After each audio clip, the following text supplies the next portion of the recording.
Hey everyone, lately I made a video in which I reviewed VOT, the vocal OTT compressor. And in some part of the video I talked about the fact that the crossover filters in this multiband compressor are not linear phase and why I think that it doesn't matter much to begin with. But in this video I want to go one step further and I want to show you a technique how you can actually put an effect like this in parallel with a dry signal in case of situations like you want to layer this compressor with the output from another compressor maybe. So here I prepared a situation in which I have vocals that already run through this instance of Pro C2.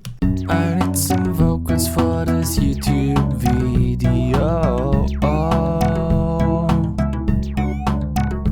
Otherwise I can't really show the point that I'm making very well. Now I want to also run it through VOT. So what I'm doing now is making an FX layer. And I put VOT into one of the layers and Pro C2 into the other layer. Now before going on, I have to find a good setting for VOT. I'm making very well. I need some vocals for this YouTube video. Otherwise, and now that I have a setting for VOT and for Pro C2, I can listen to them in parallel and they sound like this. I need some vocals for this YouTube video. And it sounds extremely phasey, just like you heard in my last video. And that's why I show you a nice little trick now. Now let's take an instance of VOT.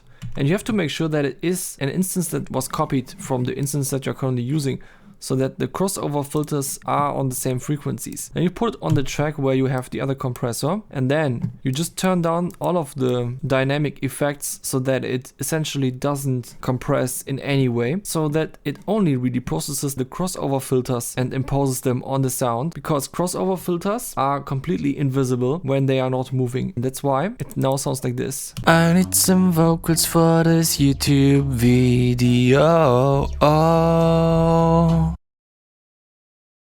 Otherwise I can't really show the point that I'm. And as you can now hear, both of these tracks can now play together and create a normal sound quality without phasing. Now the next big question of course is, does that matter for the rest of the instruments? Because obviously there is now a certain potential for phasing on the sound because there are filters that are running all the time on both of these layers. And I'm going to test it now by switching between dry and wet on this FX layer, which contains all compressors.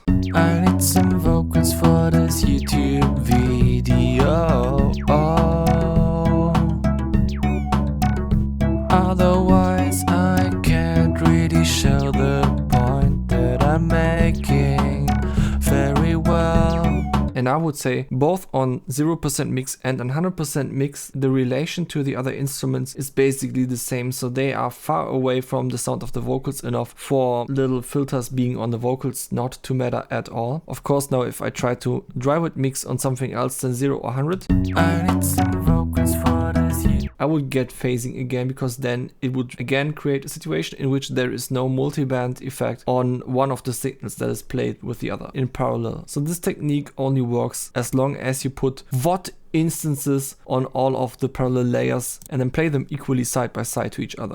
I need some vocals for this YouTube video.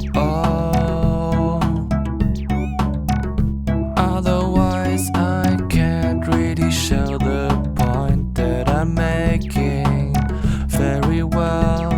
And yeah, now you can use all multiband effects that don't have linear phase filters and still enjoy their perks when being layered with other stuff in parallel.